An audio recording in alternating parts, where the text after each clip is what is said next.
Construction details of gas fill detectors. Usually these detectors are cylinders with an anode wire along the center line of the detector. The electrons are collected by the anode, and the large gas ions migrate to the walls of the detector, the cathode, and are neutralized there by the electrons returning back through the electronics. If the voltage between the anode and the cathode is sufficiently high, then recombination is stopped, and the electrons drift toward the anode wire, having multiple collisions with gas molecules in the detector. These electrons reach the anode wire not all at the same time, but over a course of a few milliseconds, because of the random nature of how often they collided with gas molecules, how much energy was taken away during the collisions, where in the sensitive volume each electron was created, and other factors. With the voltage set only to stop recombinations, the electrons collected are those created directly by the interaction of the ionizing radiation with the detector, or primary ionization. If we raise the voltage difference between the anode and the cathode, something interesting begins to happen. An electron, after being stopped by a collision with a gas molecule, can gain enough energy from the electric field between hits to cause an ionization the next time it hits a gas molecule, creating secondary ionization. This multiplication of electrons by secondary ionizations is called gas amplification. The primary and secondary ionization are generally indistinguishable, and what comes from the detector is just a larger pulse.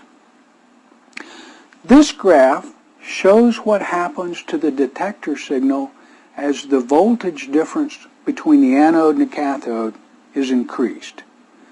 With no or very low voltage, the ion-electron pairs simply recombine.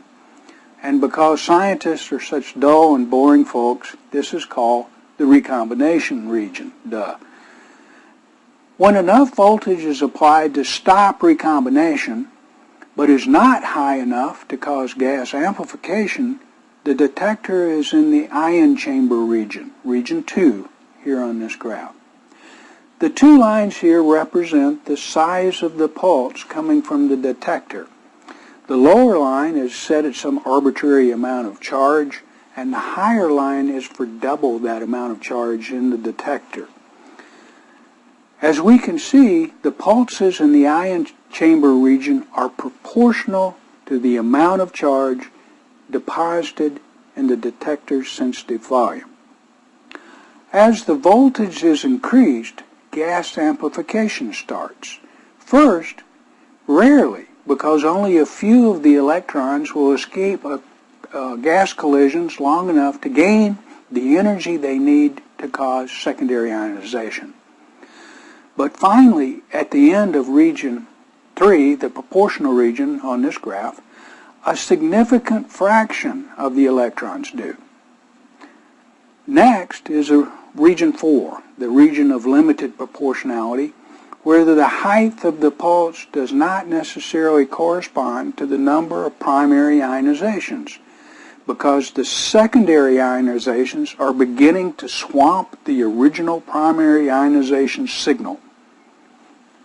Region 5 is the Geiger-Müller region, and in this region, all of the information from the primary ionizations is lost.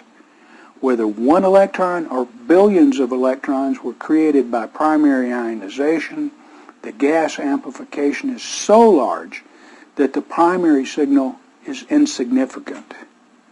Above this is the region called burning your anode wire in two. This should be avoided if you want to keep your detector working.